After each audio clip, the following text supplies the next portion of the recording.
Hello students. आज हम लोग क्लास 4 का साइंस का सबसे पहला चैप्टर फूड एंड डाइजेशन के बारे में डिस्कशन करेंगे। तो Ramu had a fruit and a vegetable shop, but most children did not buy his fruit. They liked the junk food such as the burger, noodles, pasta, etc. in a place of a healthy fruits. तो यहाँ बताया जा रहा है कि रामू का एक दुकान है। इसमें बताया जा रहा है कि वहाँ पे वेजिटेबल्स भी बिकते हैं, फ्रूट्स भी बिकते हैं, पर बच्चे सबको ये पसंद नहीं है। बच्चे सबको है जो जंक फूड चाहिए, जैसे बर्गर हो गया, नूडल्स हो गया, पास्ता हो गया, ये सब चीज़ उन्हें चाहिए। After few months most children feel sick. The doctor told that it was due to indigestion. He also provided them to have healthy food and fresh fruit and vegetables as they are easily digested. So they rushed to the Ramu shop. Now the children felt much better. They have learned that healthy food is better than the junk food. अब बताया जा रहा है कि कुछ महीने के बाद जो बच्चे सब की तबीयत काफ़ी ज़्यादा ख़राब हो जाती है, तो डॉक्टर बताते हैं कि ये सब इनडाइजेशन की वजह से, मतलब आप जो खाना खाते हैं वो ठीक से डाइजेशन नहीं हो पाया, जिसकी वजह से आपकी तबीयत ख़राब हो गई है। तो आप लोग हैं जो ये जंक फूड ना खा करके हेल्दी खाना जैसे कि फ्रेश फ्रूट्स हो गया, वेजिटेबल्स, इन सब को खाओ, क्योंकि ये है जो बहुत ही आसानी से है जो डाइजेस्ट हो जाते हैं। कुछ ही दिन के बाद सारे बच्चे जो रामू के दुकान पर आए और वो वेजिटेबल्स और फ्रूट्स खाते रहे, जिसकी वजह से है जो बच्चे लोग काफ़ी है जो अच्छे महसूस कर रहे थे, और उन्हें बाद में पता चल गया कि हेल्दी फूड जो रहता है वो सबसे अच्छा होता है जंक फूड के कंपैरिजन में। Food, we all need food to live. हम सभी लोगों को ज़िंदा रहने के लिए खाने की ज़रूरत पड़ती है। फूड्स हमें जो एनर्जी देते हैं, जिसकी वजह से हम लोग काम कर पाते हैं, खेल सकते हैं, और हमारा बॉडी का ग्रो अप होता है, प्लस हमारा जो मेंटली डेवलपमेंट से भी ये अच्छे खाने की वजह से हो पाता है। दैट मीन्स आप अच्छा ग्रो अप करना चाहते हो, अपना बॉडी को ग्रो अप करवाना चाहते हो, साथ में मेंटली फिट होना चाहते हो, तो आपको अच्छे खाने की ज़रूरत होगी। अच्छा खाना खाओ, ज़्यादा वेजिटेबल्स का इस्तेमाल करो, फ्रूट्स का इस्तेमाल करो, जंक फूड मत खाया करो, तो जिसकी वजह से आपका बॉडी का डेवलपमेंट काफ़ी अच्छे से होगा। So we need food to get energy for our daily activity like work and play. हमें खाने से क्या होता है, बहुत सारी एनर्जी मिलता है, जिसकी वजह से है जो खेलने का के लिए और काम करने के लिए एनर्जी मिल पाते हैं। Gate energy for proper functioning of a different body organ. हमारे बॉडी के सारे ऑर्गन अच्छे तरीके से काम करते रहें, उन्हें भी जो एनर्जी चाहिए होता है, हमारे बॉडी को जो बॉडी ऑर्गन की जो एनर्जी चाहिए होते हैं वो फूड से ही मिल पाते हैं।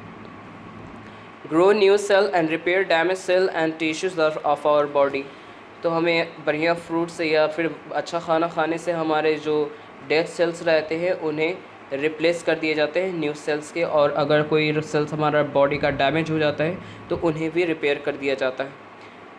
Keep the body fit, healthy, warm and disease free. Foods के ज़रिए है जो हमारा बॉडी है जो फिट रहता है, स्वस्थ रहता है, गर्म भी रहता है, और बीमारियों से भी फ्री रहता है। Food groups, eating only one type of food does not provide sufficient nourishment to our body. यहाँ बताया जा रहा है कि एक ही तरह का खाना खाने से हमारे बॉडी को जो भी न्यूट्रिशन की ज़रूरत रहती है वो मिल नहीं पाता है। इसे हमें डिफरेंट टाइप्स के फूड्स का जो रेगुलर इस्तेमाल करना चाहिए, जिससे हम लोग को जितने न्यूट्रिशन की ज़रूरत रहती है वो हमें मिल जाता है। Nutrition are divided into different foods group. Some nutrition provide us energy. यहाँ बताया जा रहा है कि कुछ न्यूट्रिशन जो रहते हैं जिनसे हमें एनर्जी मिलती है। Some help us to grow. कुछ इसमें न्यूट्रिशन है जो हमारा बॉडी ग्रो अप करने के लिए हेल्प करता है, तो कुछ है जो बीमारियों से लड़ने के लिए भी हेल्प करता है। To stay fit and healthy we need to eat food for all food groups. तो हमें बताया जा रहा है कि फ़िट और हेल्दी रहने के लिए हमें सभी तरह का भोजन का इस्तेमाल करना चाहिए, मतलब फ्रूट्स, वेजिटेबल, मतलब एक ही तरह का खाना मत खाओ, मतलब सारे के सारे खाना मिला करके खाना चाहिए। यहाँ सबसे पहले न्यूट्रिशन जो है वो कार्बोहाइड्रेट है। कार्बोहाइड्रेट को एनर्जी गिविंग फूड्स भी कहते हैं, एनर्जी गिविंग न्यूट्रिशन भी कहते हैं, क्योंकि कार्बोहाइड्रेट जैसे कि चावल हो गया, फिर यहाँ पे बताया जा रहा है कि गेहूँ हो गया, पोटैटो हो गया, शुगर हो गया, बीन्स हो गया, बनाना, इन सब को खाने से हमारे बॉडी को क्या मिलती है, एनर्जी मिल पाती है। जब तक हमें बॉडी में एनर्जी नहीं मिलेगी तब तक हम लोग कोई भी काम नहीं कर सकते। इसीलिए हमें रेगुलर है जो अपने ज़िंदगी में है, जो भी आप बच्चे लोग हैं या फिर आपके मम्मी पापा हैं, आप सब लोग हैं जो जैसे चावल खाते हैं, फिर रोटी खाया करते हैं, आलू का भी इस्तेमाल होता है ना। इन सब से है क्या होता है, एनर्जी मिलती है हमारे बॉडी को काम करने के लिए। अगर ये खाना नहीं खाओगे तो बॉडी में एनर्जी नहीं मिल पाएगा, जिसकी वजह से आप कोई भी काम नहीं कर पाओगे। प्रोटीन और बॉडी बिल्डिंग फूड्स। प्रोटीन को है जो बॉडी बिल्डिंग फूड्स कहा जाता है, क्योंकि अगर हमारे बॉडी में अगर कोई टिश्यूज़ या फिर सेल्स रिपेयर हो गया है तो वो प्रोटीन की वजह से ही है जो ठीक हो पाते हैं। इवन कभी कभी हमारे बॉडी में अगर कहीं चोट लग जाते हैं या फिर हड्डियाँ टूट जाती हैं तो हमें प्रोटीन वाले फूड्स का इस्तेमाल करना चाहिए, जिससे हमारे जो भी मसल्स डैमेज मसल्स या फिर जो बोन जिसको हड्डी भी कहते हैं वो अगर डैमेज हुए रहते हैं वो फिर से रिपेयर हो पाते हैं। इसलिए हमारे बॉडी को भी प्रोटीन वाले फूड्स की बहुत ही ज़्यादा ज़रूरत होती है। जैसे कि यहाँ बताया जा रहा है कि मिल्क हो गया, फिर मिल्क वाला प्रोडक्ट जैसे कि घी हो गया, चीज़ हो गया, नट्स सोयाबीन हो गया, फिर मछली, अंडा, मीट, ये सब से क्या होता है बहुत ही ज़्यादा अमाउंट्स में प्रोटीन मिलती है। और प्रोटीन हमारे बॉडी के डेवलपमेंट्स के लिए बहुत ही ज़्यादा ज़रूरी है। फैट्स और energy bank of the body. Fats also provide us energy. In fact, fats provides more energy than carbohydrate. They are stored in the body. The energy stored in them is used when the body does not get enough food to eat. So they are called energy bank of the body. Fats also keep our body warm. Oil, butter, cheese, nuts are rich in fats. यहाँ पे बताया जा रहा है कि fats को हम लोग एनर्जी बैंक भी हम लोग कहते हैं, क्योंकि क्या होता है जैसे कि यहाँ पे बताया जा रहा है कि फ़ैट से भी हमें बहुत ही ज़्यादा एनर्जी मिलती है, कार्बोहाइड्रेट से भी ज़्यादा एनर्जी हमें फ़ैट से मिलता है। तो क्या होता है जब हमें प्रॉपर तरीके से खाना नहीं मिल पाता है, तो जब हमारे बॉडी में जब बताया जा रहा है कि अगर हमें प्रॉपर तरीके से खाना नहीं मिल पाता है तो यही फ़ैट्स वाला एनर्जी का है जो इस्तेमाल होता है।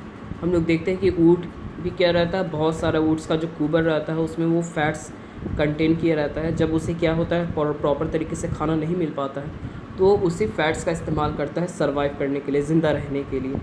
तो हमें भी ये सब चीज़ की ज़रूरत होती है। लेकिन क्या होता है कि ये फैटी फूड्स जैसे घी हो गया, फिर ये चीज़, इन सबको ज़्यादा नहीं खाना चाहिए, क्योंकि ये सबसे हार्ट्स के काफ़ी ज़्यादा प्रॉब्लम होते हैं, हेल्थ के लिए हमारे लिए अच्छा नहीं होता। समय बढ़ने पर है जो डायबिटीज़ का प्रॉब्लम हो सकता है, प्लस हार्ट्स के काफ़ी ज़्यादा प्रॉब्लम्स हो क्रिएट होते हैं। इसीलिए हमें ज़्यादा है जो फैटी फूड्स को नहीं खाना चाहिए। Our vitamins and minerals or protective foods. Vitamins and minerals are needed by our body in a very small amount. They help our body to work properly, protect it from diseases and keep us healthy. They are therefore called protective foods. So यहाँ बताया जा रहा है कि vitamins and minerals को हम लोग protective foods भी कहते हैं, क्योंकि इन्हीं के ज़रिए है जो हमारा बॉडी है जो बीमारियों से लड़ पाता है। इसीलिए हमें इन सब चीज़ जैसे यहाँ पे बताया जा रहा है कि fresh fruits, vegetables, meat, fish, milk, butter और एग्स, ये सब में बहुत ही ज़्यादा अमाउंट्स में विटामिन्स रहते हैं। तो इन सब का खाने में हमें ज़रूर इस्तेमाल करना चाहिए, क्योंकि इन्हें खाने से क्या होता है हमारे बॉडी में अगर किसी तरह का कोई वायरस या फिर बैक्टीरिया का अगर मान लेते हैं कि अटैक होता है तो ये फ्रेश फूड से मिल रहे विटामिन्स ही हैं जो उस सारे वायरस या फिर बैक्टीरिया को डिस्ट्रॉय करता है और हमारा बॉडी है जो सेफ़ रह पाता है। नेक्स्ट टॉपिक है water. Water has no food value but it is one of the most important component of our food. We need water to digest the food, maintain the body temperature and get rid of waste. We loss water when we sweat, pass urine and even when we breathe out. तो यहाँ बताया जा रहा है कि पानी तो इससे खाने में इसका कोई वैल्यू नहीं रहता, लेकिन पानी बहुत ही ज़्यादा ज़रूरी रहता है, क्योंकि अगर हम जो भी खाना खाते हैं तो वो वाटर की वजह से ही डाइजेस्ट हो पाता है। प्लस वाटर ही है जो हमारे बॉडी के टेम्परेचर को मेंटेन रख पाता है। बताया जा रहा है कि वाटर है जो हमारे बॉडी से स्वेट के फॉर्म में, मतलब पसीने के फॉर्म में, यूरिन के फॉर्म में और सांस के ज़रिए है जो रिलीज़ होता है। यहाँ बताया जा रहा है कि ऑलमोस्ट 2/3 दैट मीन्स 66% जो हमारा बॉडी रहता है वो वाटर से ही बना रहता है।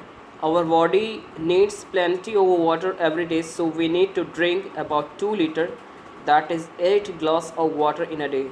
यहाँ बताया जा रहा है कि हर दिन है जो हमें लगभग 2 लीटर है जो ज़रूर पानी पीना चाहिए, क्योंकि पानी पीने से ही हमारा बॉडी है जो मेंटेन रहता है। मैंने अभी बताया कि हमारा बॉडी का 2/3 दैट मीन्स 66% जो हिस्सा रहता है वो वाटर से ही बना रहता है। इसीलिए हमें रेगुलर है जो पानी का इस्तेमाल करना चाहिए। कहा जाता है कि ज़्यादा पानी पीने से बॉडी में जो भी बैक्टीरिया रहते हैं वो बाहर निकल जाता है। प्लस हमारा बॉडी का ग्रो भी है जो ऑलमोस्ट वाटर से ही होता है। बैलेंस डाइट, तो for proper growth and development of a body our diet should contain proper amount of protein, fats, carbohydrate with enough quantity of water, raw fish, minerals and vitamins। यह balance diet में बताया जा रहा है कि हम लोग को खाने में, जब भी हम लोग खाना खाते हैं तो हमें वो सारी न्यूट्रिशन की ज़रूरत होती है, जैसे protein, fats, carbohydrate, waters, raw fish, minerals, vitamin. तो इन सब के ग्रुप को हम लोग क्या कहते हैं, बैलेंस डाइट कहते हैं। तो बैलेंस डाइट लेना हमें बहुत ही ज़्यादा ज़रूरी रहता है। बैलेंस डाइट लेने से ही हमारा बॉडी है जो ग्रो अप करता है, फिर है जो बीमारियों से लड़ता है, हमारा बॉडी का टेम्परेचर मेंटेन रखता है, प्लस है जो भी हम लोग खाना खा पाते हैं उसको बहुत ही अच्छे तरीके से डाइजेस्ट कर पाता है। तो इसीलिए हमें बैलेंस डाइट दैट मीन्स उसमें fats, carbohydrate, protein, water, office, minerals और विटामिन वाले सारे भोजन उपलब्ध रहने चाहिए। सो स्टूडेंट से ये था पूरा चैप्टर का पूरा समरी। इसे आप 2-3 बार देखो, समझो अच्छे तरीके से, और फिर इसका जो क्वेश्चन आंसर रहेगा मैं डिस्क्रिप्शन बॉक्स में डाल करके आपको व्हाट्सएप या फिर मैसेज के ज़रिए भेज दूँगा। तो पहले आप चैप्टर को बढ़िया से याद कर लो, समझ लो, उसके बाद है मैं क्वेश्चन आंसर इसका करवा दूँगा।